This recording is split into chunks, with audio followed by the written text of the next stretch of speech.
All right, everybody. Well, welcome to the third session of Aftercare Industry Month, which is presented by Thoroughbred Education and Research Foundation. We're very grateful for that grant to support this particular effort this month. We've pivoted Aftercare Industry Summit. That was the prior iteration of Aftercare Industry Month. It was an event that we held during the makeover, which is proved to be a very busy time in which nobody wants to sit upstairs and have a classroom session. So this month of virtual sessions, I think, is proving to be much more interactive and a much better time of the year for everybody. So thanks again to Thoroughbred Education and Research Foundation for supporting this month's conference. So it's a little bit of a progression of that summit, and we've tried to tackle topics that are appealing both to for-profit aftercare as well as nonprofit aftercare. It takes all of us to make the aftercare industry go round.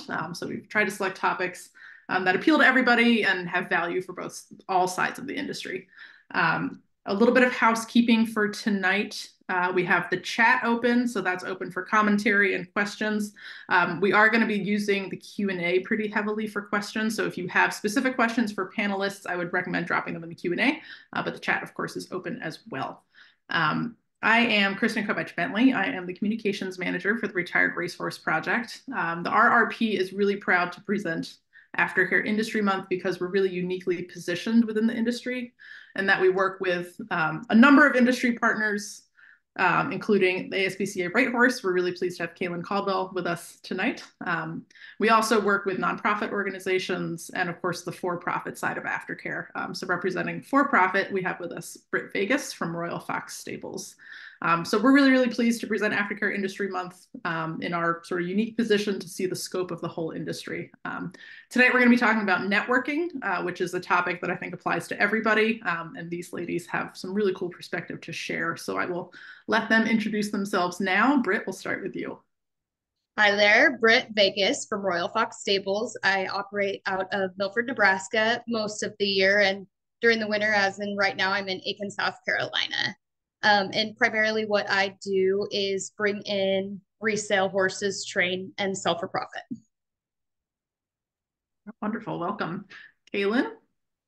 Hi, I'm Cailin Caldwell. I'm the program director for the ASPCA Racehorse program, and we are a collective of adoption groups, industry groups, shelters, and rescues that all come together with a single goal of massively increasing horse adoption nationwide and helping horses safely transition through homes. And we do that primarily, as I mentioned, through increasing adoption and safety net services for horses. So we're really thrilled to be here today.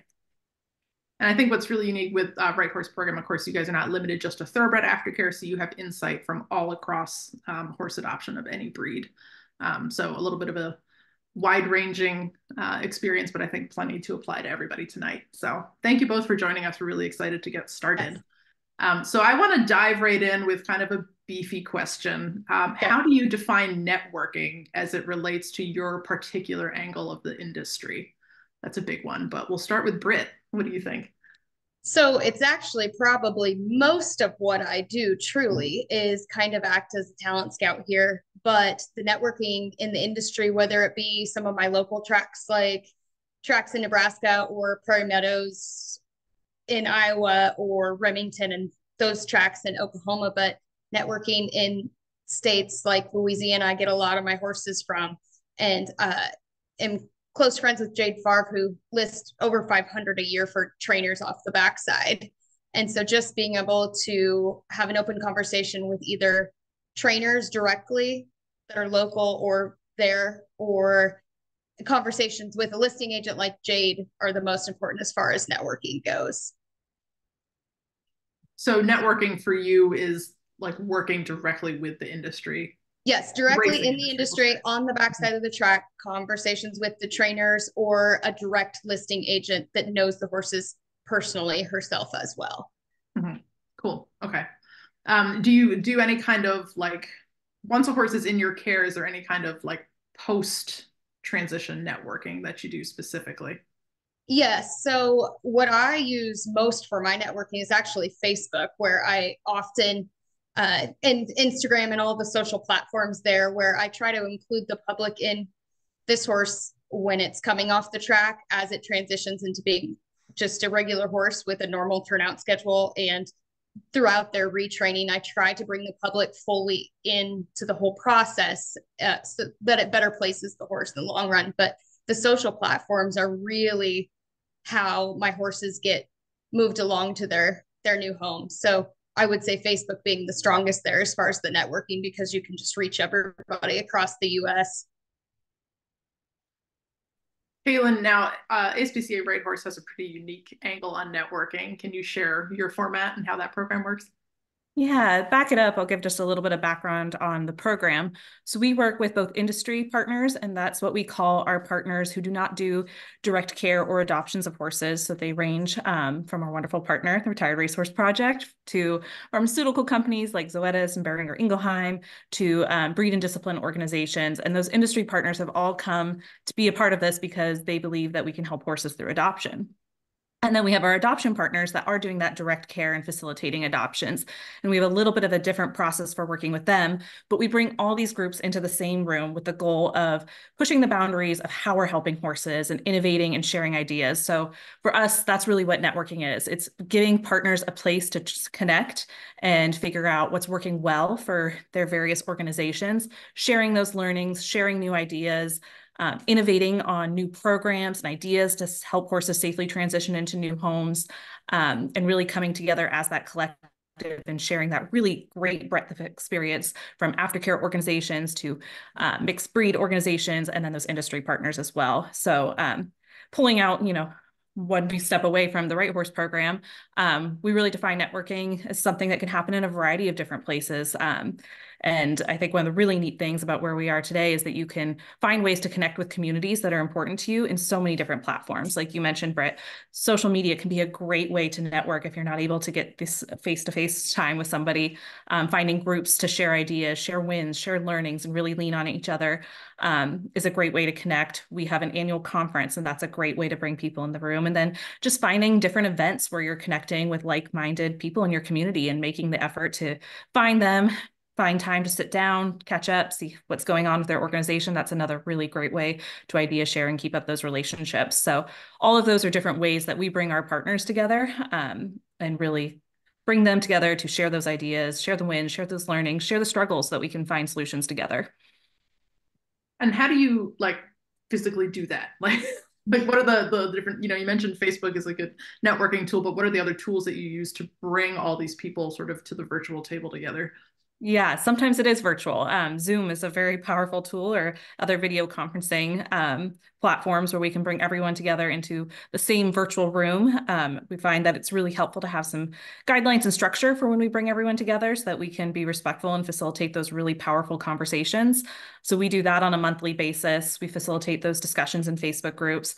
And then, as we said, we have an annual conference that's a really powerful time to bring all those diverse perspectives into the room together with some, important topics to help everyone discuss, innovate, and share. And then the last thing is there's so many industry events, and those are just such a great place to connect with partners that are already there, perhaps reach out to those that are in the area that might not otherwise attend that event, and get those groups together to have the magic happen. Very cool. Yeah. Yeah. Those are, RRP does participate as an industry partner, and those are some really unique conversations that are happening. And we're, sometimes it's cool just to sit and listen to the conversations happening, and just hear other organizations' experiences, because there's always something you can learn yourself. How would organizations get involved with the Right Horse program if they are not yet involved with you? Yeah, great question. There's really couple different pathways. The first is any aftercare organization can get involved with us by attending the ASPCA Right Horse Summit. That's always been open to everyone. And then we also have access to ASPCA Pro, which is our kind of learning library, so to speak. And that's a great resource when we come onto events like Adopt a Horse Month in May. So anybody can get involved in those two different events, Adopt a Horse Month and the ASPCA Right Horse Summit. And following us on social media is a great way to learn about when those events are coming up and how you can get involved, and then connecting with ASPCA Pro as well. And then as far as partnership goes, for industry organizations that are excited about being involved with equine adoption and creating change in the industry, there's a link on our website that's /ASPCA Racehorse / become a partner. Industry partners can just send us an email, and usually that's a conversation that we have just to make sure we have really a philosophical alignment in our mission, and we'll move forward from there. And then for aftercare organizations that want to become an ASPCA Racehorse adoption partner, it's a little bit more of a structured process. It's that same link that I can drop in chat, aspcaracehorse.org / become a partner. And that it brings you into the warm-up ring. And the warm-up ring is really a time where you get to know us, we get to know your organization, and then there's 13 kind of pieces that we look for in those partners. And it's really based on a shared desire to increase adoptions and provide excellent care for the horses, make sure they're supported in their next home. And then also a big piece of that is making adoption more popular and welcoming adopters into this space. We know for a lot of people, it's the first time they're exploring this new world of adoption. So making sure all of those pieces come together to create an outstanding experience for both the adopter and for the horse is what we look for in that warm-up ring process. Great, wonderful. And you're welcome to drop that in the chat too, or we can all drop it in the chat later. Cool. So it is interesting, as we were setting up this panel, I started thinking like, wow, these ladies have very different experiences in aftercare. We're all working towards the same goal, of increasing placement of thoroughbreds and opening opportunities for thoroughbreds beyond racing, but coming at it from such different angles. And initially I was thinking, oh man, I don't know if we're going to find a lot of common ground, but actually I think I'm really interested to see what common ground we establish, over the course of the next hour, because I think with everyone working towards the same goal, like I think all these networking opportunities, really actually are quite the same, and mesh together really well. So to that end, Brit, especially when you were first starting out, like rewind, how long have you been in this, thoroughbred placement industry? And how did you first get those relationships established, with racing entities to retire their horses? So it has been a long process, I will have to admit. But when I graduated, I got my first thoroughbred. I think I was maybe 19, off the track with honestly not a lot of knowledge on what happens on the back stretch at all, or even on the track side. Fell in love with the breed and just was determined to learn more. So as I progressed, I galloped a bit on the track and on some home tracks, and you just very slowly develop personal relationships with the trainers. And then you maybe get 1 or 2 horses, and then word of mouth passes that way. But so let's see. So 19 years or 17 years have been working that way. And now it's the relationships that I built up over, I would say the strongest, maybe the last 10 years. And I have to give RRP quite a bit of credit for that, because when they started back in 2015, the big competition that opened it up to the general public to compete, I think the breed in general blossomed there. So then it opened the door for conversation about wanting to get these sport horses to compete on. And it just opened a whole new networking avenue there. So so really, I guess little less than 20 years I've been doing it, but it's taken at least the last 10 to really build the relationships with the trainers on the track that I have, where they trust me, and trust is huge in that. They trust that if they send a horse to me, they know it's going to be well. They don't have to worry about it after it leaves, that my contracts are solid, that I have good placement in good matches with their horses. So I don't know if that fully answered your question, but it's the getting started part, I think, that intimidates a lot of people that would like to source horses maybe directly from the track. So how do you establish that relationship, that trust relationship off the bat with somebody who may not know you or your program? Yeah, well, and what's hard is you can't get on a lot of the backsides of the track unless you have license. So I actually own racehorses as well. So I have an owner's license and I had a gallop license. So I could get on the backside of the track, but a common misconception is you want to buy them right off the track and you can just walk back there and see them, but that's really not how it is. So knowing somebody like a listing agent like Jade Farp that can bring you on the backside, introduce you to the trainers, introduce you to horses that you might be interested in seeing you have to have somebody like that to get your foot in the door. So you almost need an in-between man. If somebody's looking to maybe start a resale business and wants to buy directly from the trainers, the best way you can do it is to find somebody that's established as a listing agent that's willing to kind of get your foot in the door and help you out. Yeah, that's a good point. Yeah, and I think it used to be a little more open on the backside. Yeah, I mean, even 8 years ago, you really could walk back there, but now I think since COVID especially, it's pretty buckled down. Which is maybe for the best, you know, so you don't have I think so too. But yeah. Yeah. Yeah. Yeah. Right. Little security never hurt anybody. Right. Yeah, yeah. Yeah, and there's a rare few events. I know Cantor, Pennsylvania has an open house at Presque Isle, which is my like neighborhood track where I live in Western New York. It's only half an hour over the border into Pennsylvania. And that is, I think, a rare opportunity to actually get onto the backside. And see horses like that, but I don't think there's many events like that anymore. And I think that event is very eye-opening for people when they go, and it's essentially almost like an auction of sorts to adopt on the backs. I think it's great. I wish all the tracks did it at the end of the meets like they do. I think it would help source a lot and introduce people to the backside of the track where you can't, like I said, now you can't just walk back there and be like, hey, I'm Brit Vegas. I'd like to know more about what you do, where you really have to have somebody that's bringing you with them. Mm-hmm. Yeah, that is an interesting event because you do get to speak with the trainers, you know, and the people representing these horses like face to face. And I went with friends this past year to purchase a horse, and yeah, we had a lovely time meeting the trainer, but it's a very rare opportunity to do that. Yes. So. Cool. So switching tactics completely here, Cailin, with the ASPCA Right Horse Network, was that whole networking between organizations, was that an intent, like the intent when you guys formed that network, or was the point just to increase awareness of horse adoption? No, from the very early, days, the word collaboration was very much part of the ASPCA Right Horse identity, and refer to it as a collective because it truly is. The partners that make up this program are really, the program itself. So collaboration has always been a core goal of the program.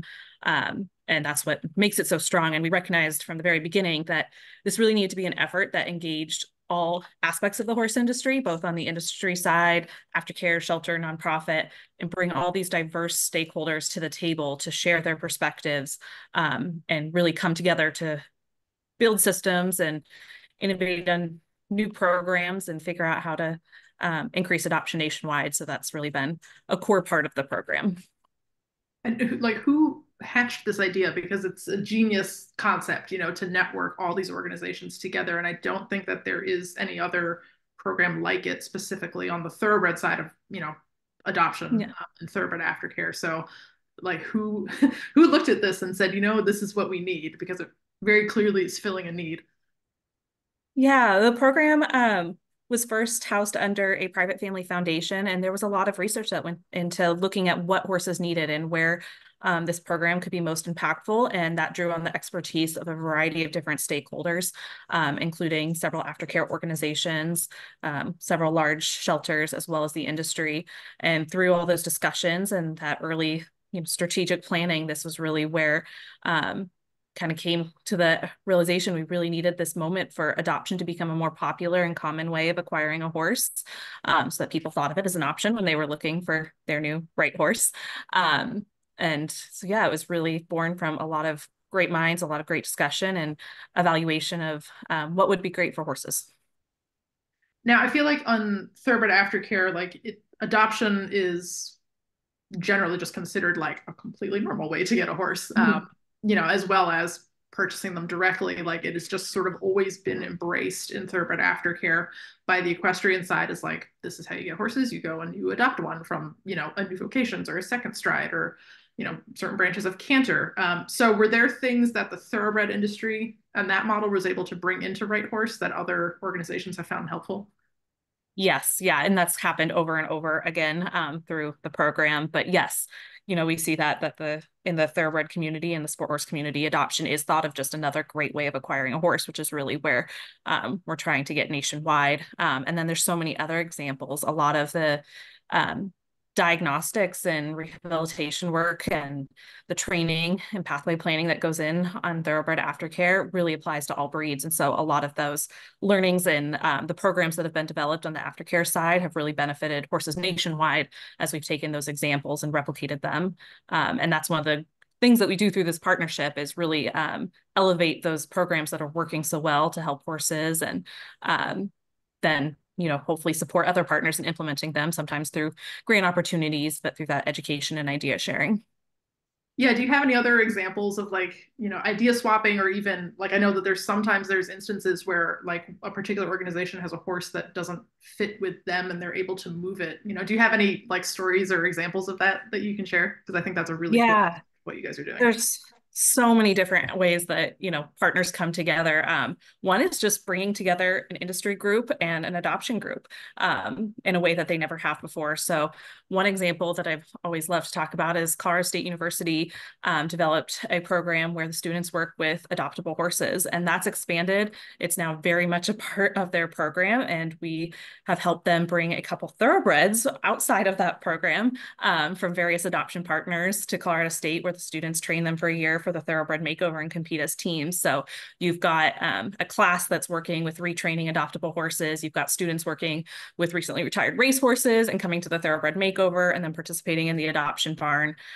So that's a really powerful example of how, a university partnered with several adoption partners, and we've been able to support them and provide some transportation for some horses to get them to that program. And then transport alone is just such a great topic. We know that there are partners that specialize in certain things. They may have great training resources. Another partner may be really well set up for rehabilitation, and getting horses to those different partners where there's resources and where there's adopters for those horses has been a really powerful way to share resources across the network and ultimately get horses what they need and integrate homes. So we do that through a program we call the Horse Adoption Express. And one of our partners that uses it quite a bit is the Caribbean Thoroughbred Aftercare. They network their horses through a variety of different adoption partners, and that's been a really powerful way to see partners coming together and getting these horses into wonderful homes and next careers. Yeah, the work at the CTA is incredible. They're fighting so many obstacles to do what they do. So that's great to have organizations like yours to help them out too. So that's wonderful. So kind of a similar vein, and I guess this question can be posed to both of you. And we'll start with Brit. Have there been opportunities where you have either aided another either organization or individual with a horse that proved to not be a great fit, or have you ever had to have a horse that wasn't a great fit for you for whatever reason, and that you've had to move to a different organization or individual, and how do you build those relationships sort of at the same, not just Brit to the racing industry, but Brit to other rehomers or resellers? Right. Yeah. So I would say more so than not a perfect fit is I'm full. I don't have any more space in my barn. So there's a good handful of trusted resellers that I also chat with often. And we actually have kind of a group where we chit chat, bounce off, say, hey, this trainer reached out. He's got this really cool horse. I'm full. Can somebody take it? Because you want the trainers that you have, essentially, you want to make sure that if you help them place any horse, if you're not able to take it, you want to make sure it's going into a good program where it's still going to reflect positively on you. So I would say most of what I would do as far as if something is just simply being too full in my barn and needing to place it elsewhere. I've sent a couple to Texas, some to Jessica Redmond, where, you're on the track and you see a really nice one that's looking, and you just know it needs a sport career to reach out.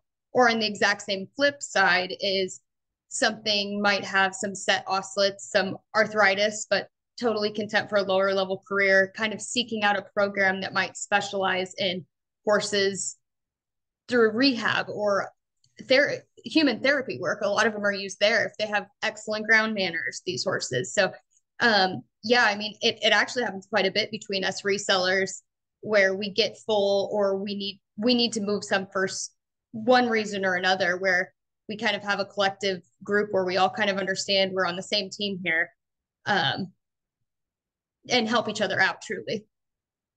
And that's like sort of an emergent theme over Aftercare Industry Month. You know, I've been listening into the other sessions, is that even though you're in the same business, you're not really. Yeah, we're competing against each other too. Yeah. Yes. Oh yeah. I mean, not only like, yeah, you're competing against each other for the same business. You're also competing against each other at the makeover often. In all the avenues of competing, we are. Right. Yeah. Every possible way you could be competing, you're there.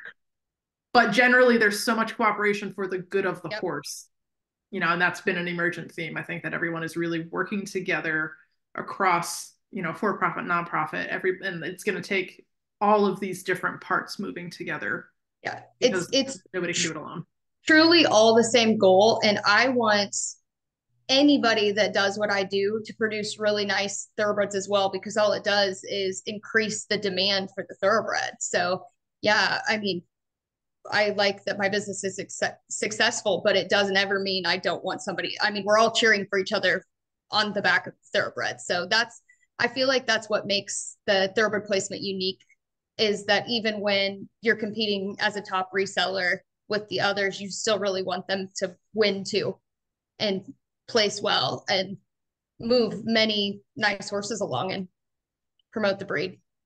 Now, how do you find that, you know, network, to go back to this word we're going to say 100 times tonight? How do you make that network of like sort of like-minded, you know, resellers that, you know, which horse is a good fit for so-and-so, and who might have space and who doesn't? You know, how do you form that together? I think probably just time is the biggest thing. And I've said the word time a million times already, but it's not something that you can jump into and want to do, and all of a sudden all these horses are at your fingertips to choose from. Like, you have to win the trust over of your fellow resellers and your trainers so that they can truly know, if they send something to me, I'm going to do right by it, no matter what the outcome may be.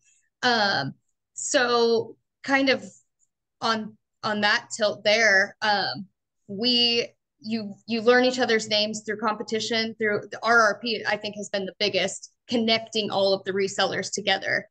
And then the listing agents like Amy Paulus and Jade Favre, like, all of us resellers usually have a guy on the inside that know us very well, and other resellers. So it might be Amy Paulus that says, hey, I know you're full, reach out to so-and-so, they're looking for XYZ. So, and I would say our social platforms are where most of that is done and seen. And you watch people's programs and you can kind of see what kind of horse might excel there and what kind of horse might need a 5-acre field of turnout and just a different lifestyle.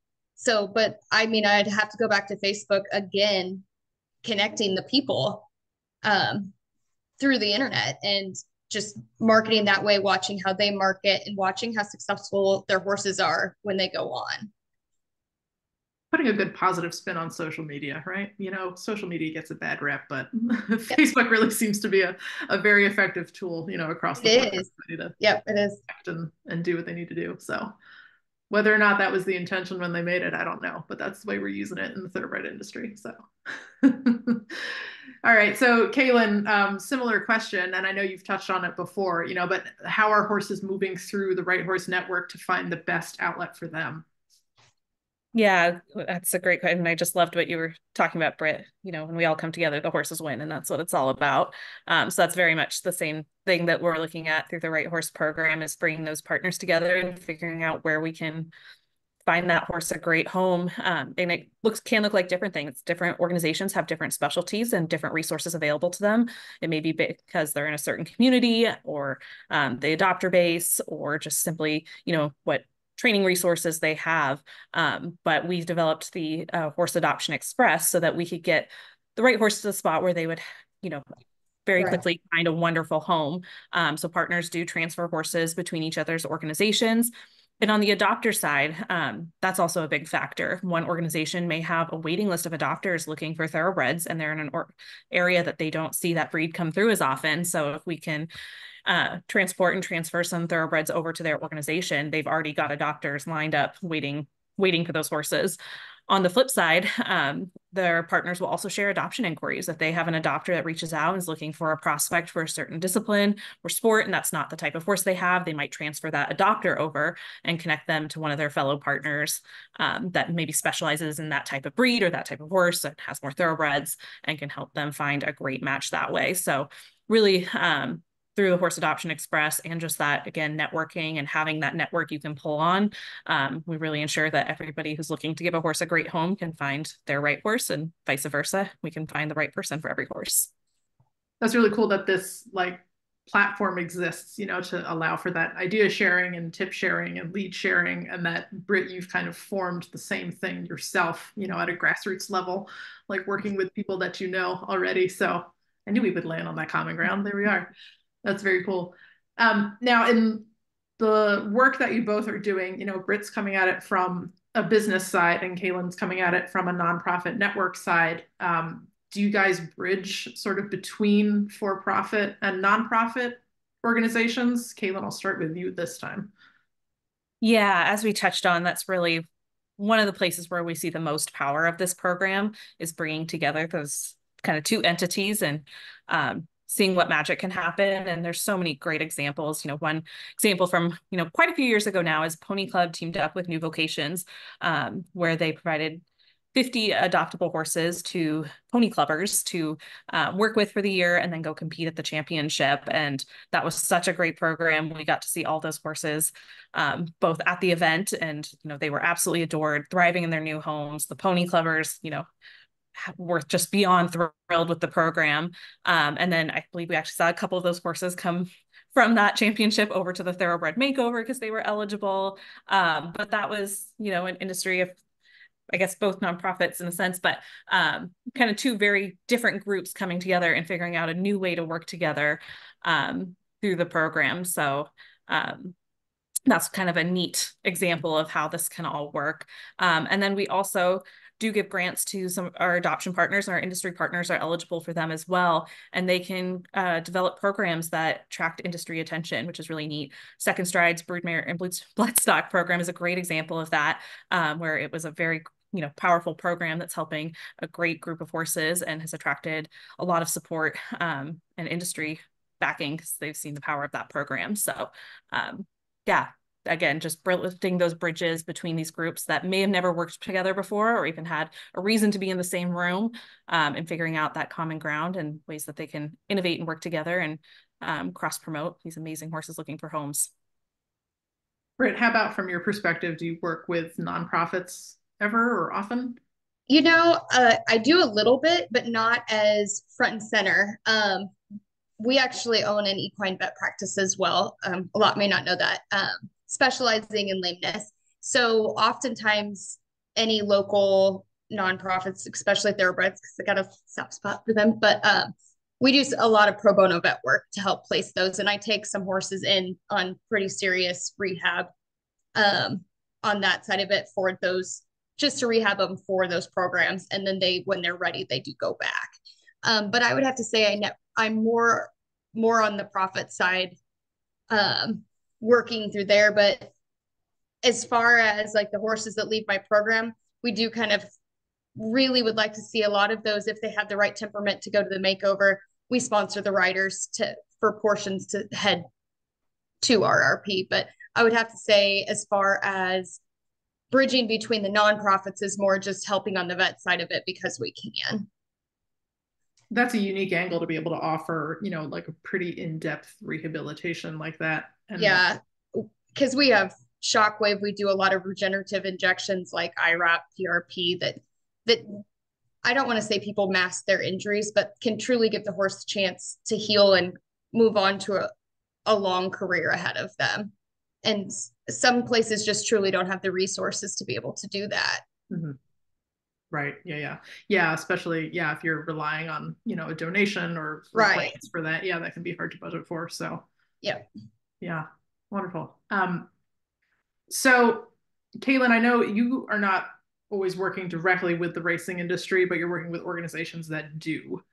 What advice would you give to the racing industry to help individuals there connect with a good organization within your network?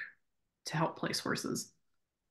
Yeah, we have a process where we work very closely with our ASPCA Racehorse partners to get them to full partnership. So we, I think wonderful things about all of our partners, and would encourage anyone to work with them. But there are so many great aftercare organizations out there, and really just encourage you to think finding a smart, strategic organization that's really centered on their mission and helping horses through that. If they have that focus on getting those horses into homes and making those great placements, they'll have a great process in place for getting their horses, into that wonderful home where they've made a great match, supporting them through that journey into their next home. And then another place I think you can look at what their adopters are doing and celebrating those adopters, because that's a great indicator that that program has a really strong matchmaking component in place and is really ensuring that those horses and adopters are suited and thriving in their next career, next home. Great. Brit, how about you? That's advice for the racing industry on connecting with good transition partners.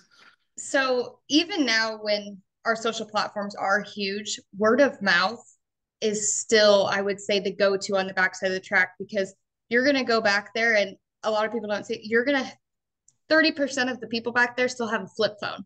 So those trainers aren't on Facebook networking their horses or whatnot. So having a good listing agent like Amy Paulus or Jade Farb or something set up there, because what those people do is the communication in between, and they vet the buyers for these horses, where it would be impossible to really have the insight knowledge for these track trainers when their job is specialized specifically on the track, that the best thing they could do is get a listing agent or somebody like me that buys, that they know personally, to have a conversation with, because then essentially we help them with the responsibility of vetting that buyer so that the horse can hopefully be in the best placement possible.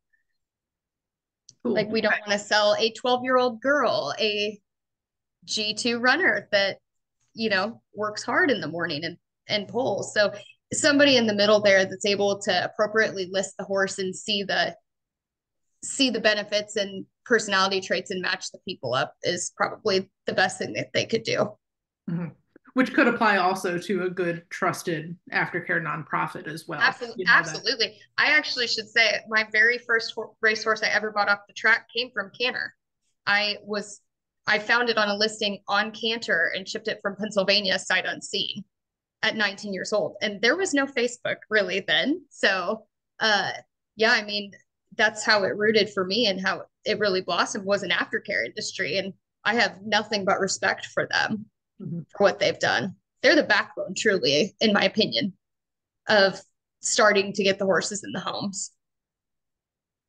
Right. Yeah. It seems like that is the most visible and probably the first. It's, aftercare history is kind of like a murky.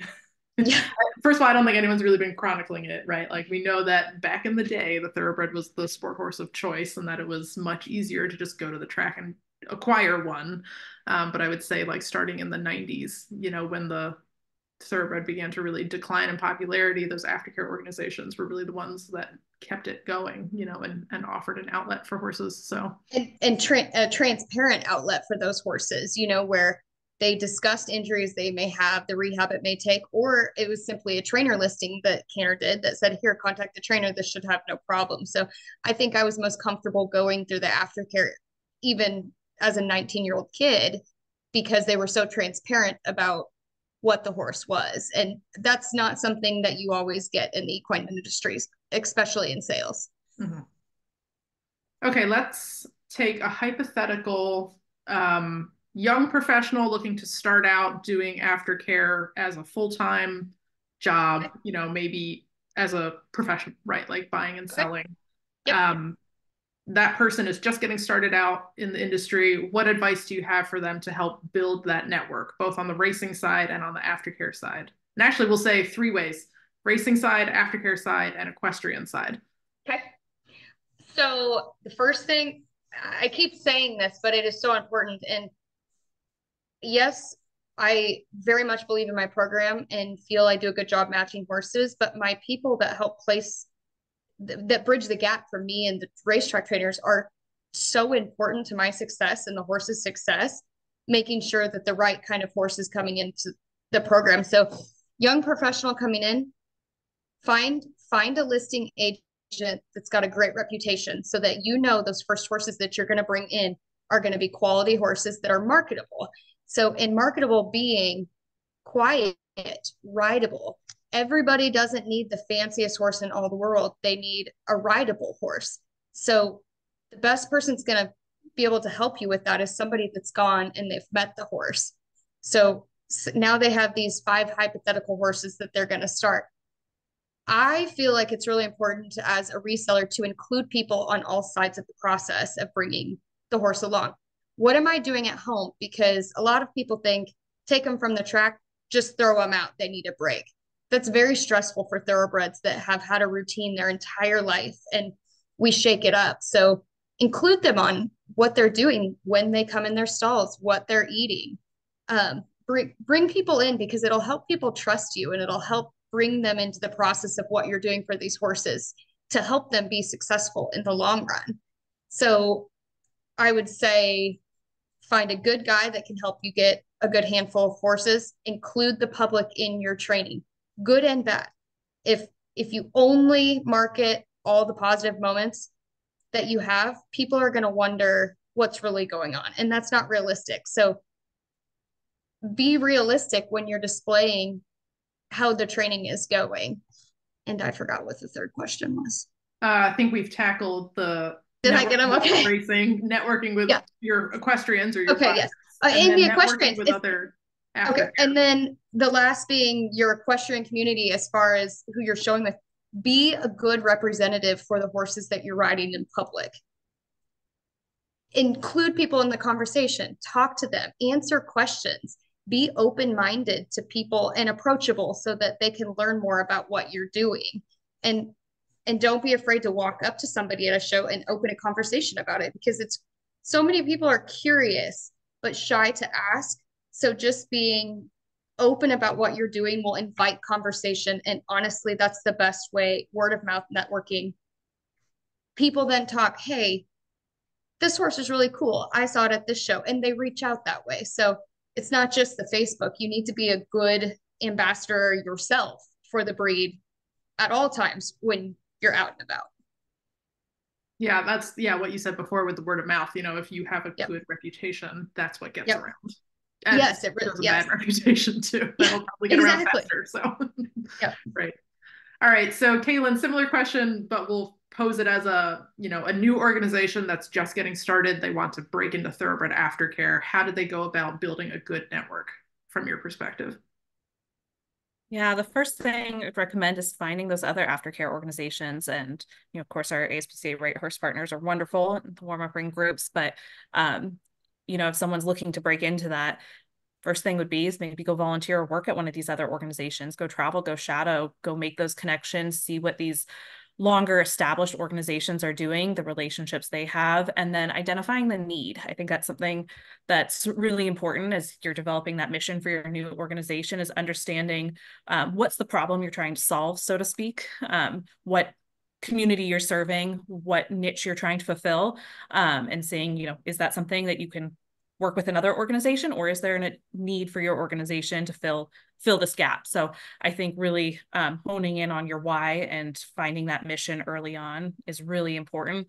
And then again, from that networking perspective of going to places where these other groups that are doing that work are, and learning from them, making those connections, visiting their facilities, looking at their programs, their pathway from intake to getting that horse placed in a great home. What does that look like? What is so successful about that program?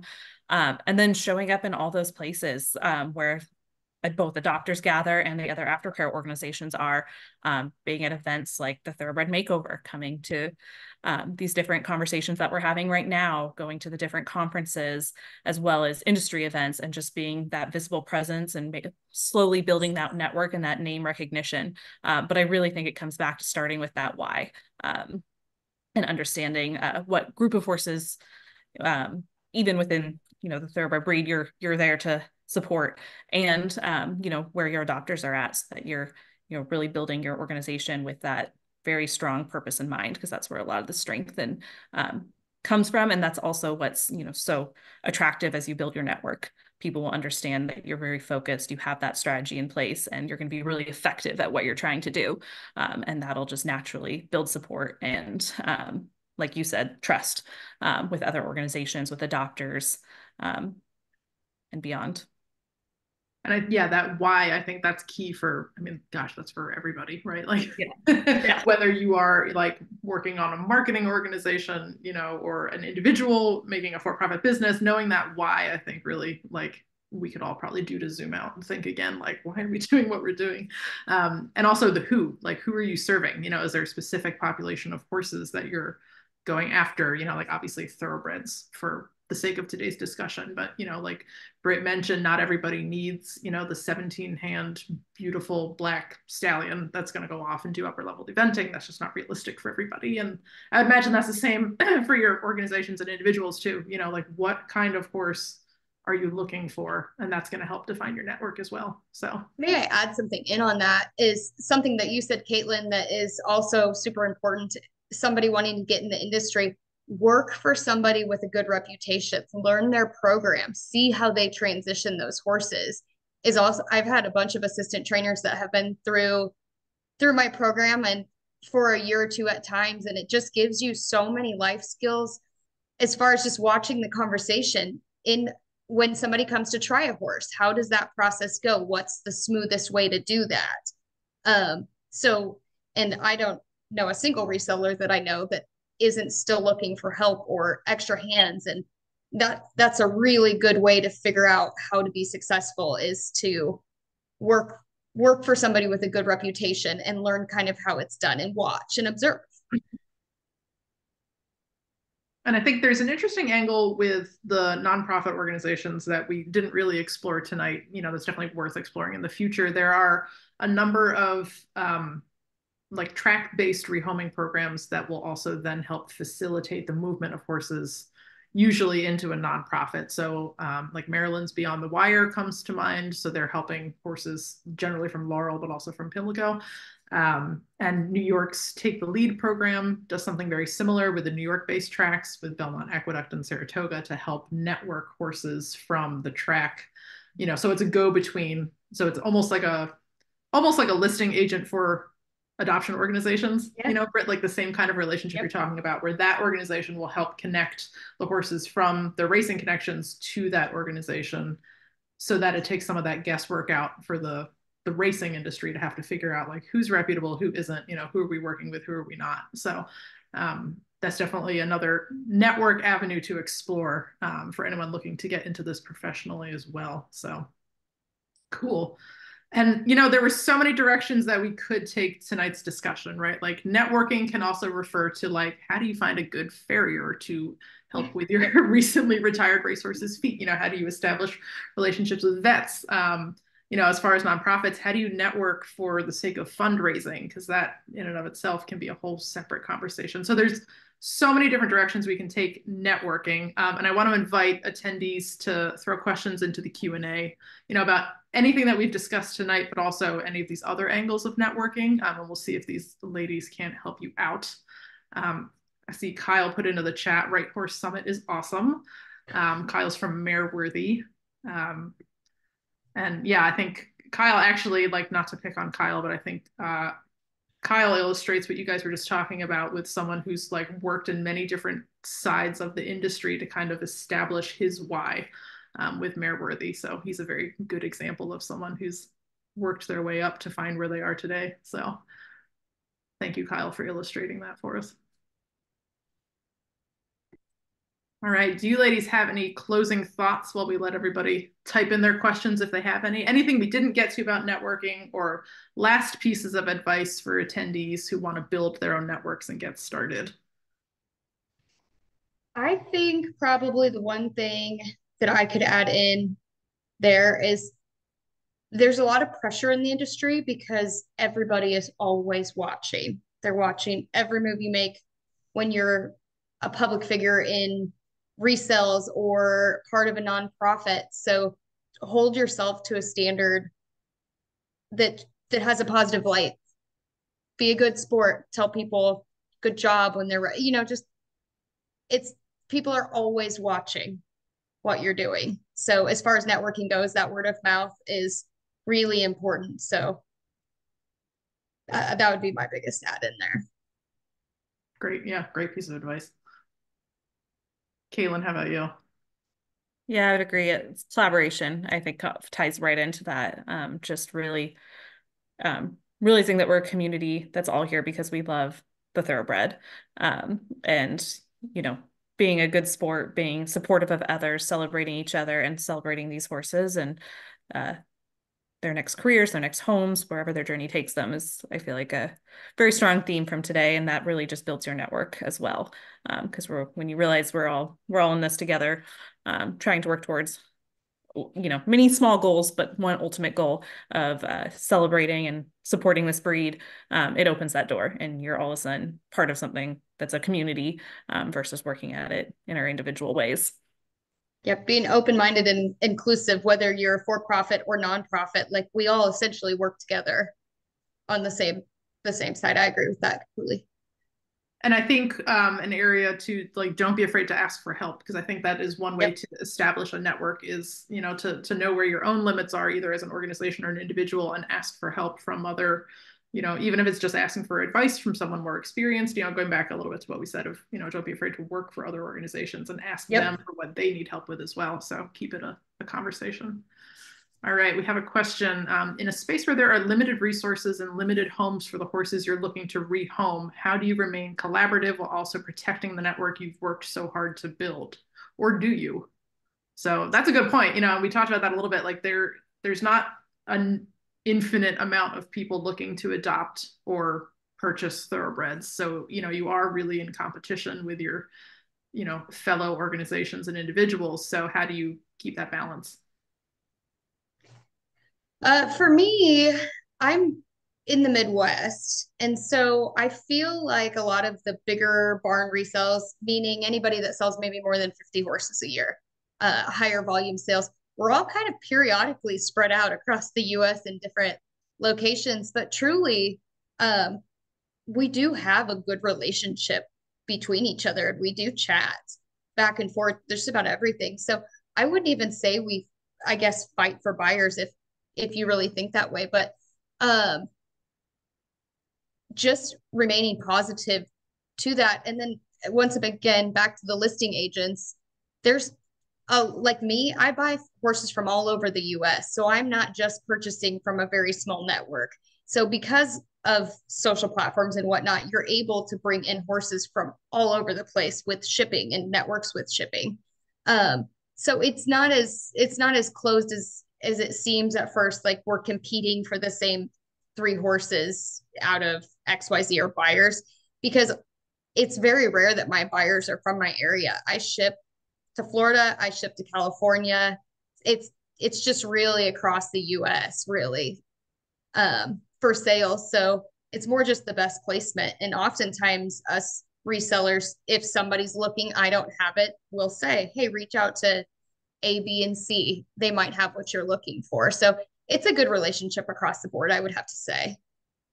But so we don't really fight, compete for the same horses. We might jokingly be like, I wanted him, but there are a lot of options, and which shipping makes it possible that you're not closed off to just the area that you live in, whether it be buying the horse for resale or selling the horse when it's ready. Cailin, I think this might be a good question too, because you know I'm looking specifically at the line with limited resources, and that's Yeah. pretty key for nonprofits. You know, sometimes it feels like you're competing for the same donation dollars to help support the organization. So, you know, how do your organizations navigate that relationship? Yeah, I think this is such a great question. And you know, just talking about with one of my colleagues, it's not about making sure you get your slice of the pie, it's growing the pie altogether. We know there's always gonna be horses that need, you know, a place to go. And on the other side, we know that there are more adopters than are currently adopting. An older ASPCA study estimated that there were 1.2 million people who could and wanted to adopt a horse if they were connected to the right resources and the right opportunities, which shakes out to 2.3 million people.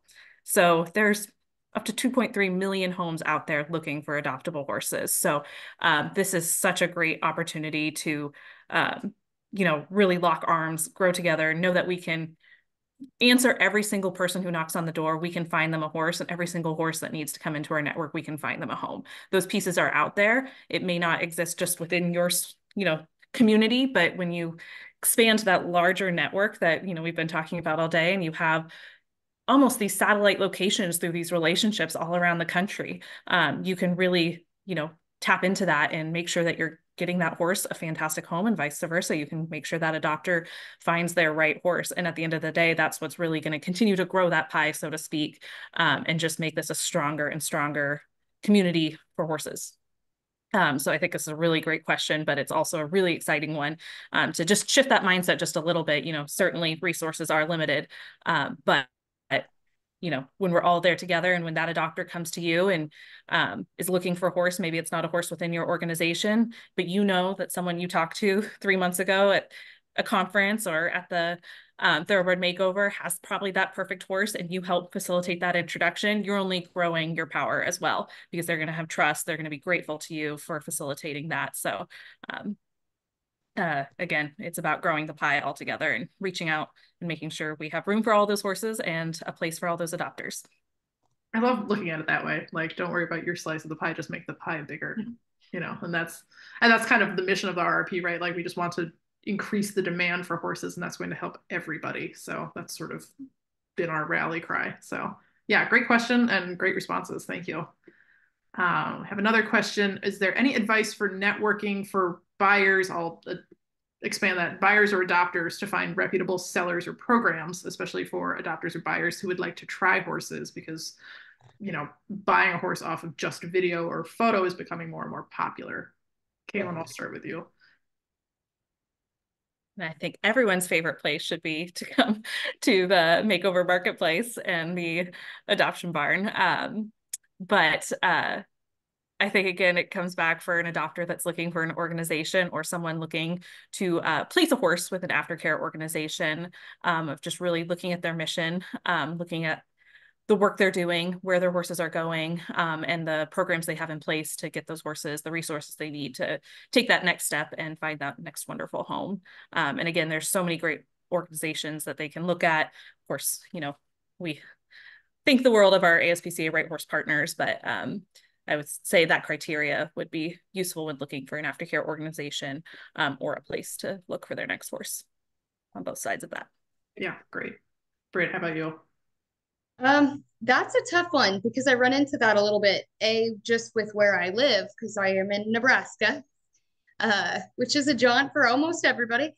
But and also I'm a little protective of the horses when they first come in the program, because the first 30 days off the track, my job essentially is to show them a new way of living and try to make it in a way that they understand the most, because they're so used to the routine on the track. I try to mimic it as much as I can, and they have half time in their stalls, half outside. And so, and then the riding in their first 30 days is really critical too. They're used to going a certain way on the track, and I start riding them like they're ridden on the track, and slowly introduce them to how we sit in a regular life setting, whether you're a dressage rider, jumper, or whatnot. So as far as trying them goes, in their first 30 days, I often don't allow people to do that, because those rides are critical in building the horse's confidence. And it may be accidental on somebody that's trying them's behalf, but it does inevitably scare a horse, and then you're working to undo that. So after a 30-day period in my program, I definitely allow people to ride the horses, but in the first 30 days, I'm pretty particular whether I would let somebody sit on one or not. Not because I don't trust other people, but it's just that horse has just me. They know how I'm working with them, and I'm essentially explaining things to them in a way that they can digest. A canter transition, for example. If you sit down on the back of a racehorse and kick them and sit deep in your seat, 95% of them are going to bolt off and scoot, because they're not used to having somebody sit down and then ask to canter. They're always out at the tack, but that's a mistake. I would say 90% of people make when they go try thoroughbreds that are fresh off the track, is they want to sit down and ask for a transition. Is the rider wrong? Nope. is the horse wrong in the reaction? Also, no, but there's just a big miscommunication. So I think it's important to keep the communication open between the new horse and the rider. So trying is hard at my farm, and then there's usually a line of people waiting to buy them by the time they're ready. They're not immediately ready when they come to my farm. They're ready when I have enough rides on them that I'm confident that they can go into another program and understand what somebody's asking for them. So I hope that kind of answers the question, but it's a bit broader than that. Yeah, and I'll add a little perspective, from where we sit on the RRP and look at, the range of different routes to get a horse. A lot of aftercare organizations will put right on their website, what their either trial ride policy is. Some organizations won't adopt a horse out without a ride, at least one, to know that you're a good fit. Yep. So that might be a route you would like to go. If you specifically want to try a horse, is find some of these organizations where they want to see you come out and ride to make sure it's going to be a good match. I know some resellers, will offer a ride option. An actual trial, I know, is like, that's kind of a case-by-case basis because, trials can go very well or they can go very poorly. But definitely I would start, with aftercare organizations, if you're looking, for an individual horse for yourself. If you are looking as a reseller to acquire horses that you then want to, produce and resell, then you may need to work, with an in-between, as you mentioned, Brit, like Jade, Amy, they won't have ridden the horses either, but you may find, some of those resellers who will let you ride and that you can continue produce and resell. And then I know every now and then you'll find, racing connections who will let you hop on a horse at the farm. Those are a little harder to find. And very hard to find. I don't know that I've ever seen them advertising that, like, come on down to the farm and, Kentucky or Maryland, you can hop on the horse and see if it's a good fit, but if you know the right people. And that's kind of a frustrating response, right? Because this session's all about networking. So how do you find those people? And it goes back to, lots of word of mouth and get your name out there and get connections with people who know people. So I think what you just said is really important to address though too, and this is when you are on the backside of the track, you get directly from the trainer, you have very limited information if you're general public. People often don't even know that you can't sit on the backside of the track. What you're going to see is you're going to see a horse in its stall. They'll probably take it out and they'll do a very quick in-hand jog video. And that is essentially the information that you're going to get to buy the horse. So the safest thing for somebody to do if they're newer to thoroughbreds and whatnot is buy from a reseller that is got a good reputation for evaluating and whatnot, because the information you initially get, even sometimes through your listing agent, is limited on how that horse is likely to ride or be successful. And you can't spend the kind of time with them on the backside of the track to really get that information.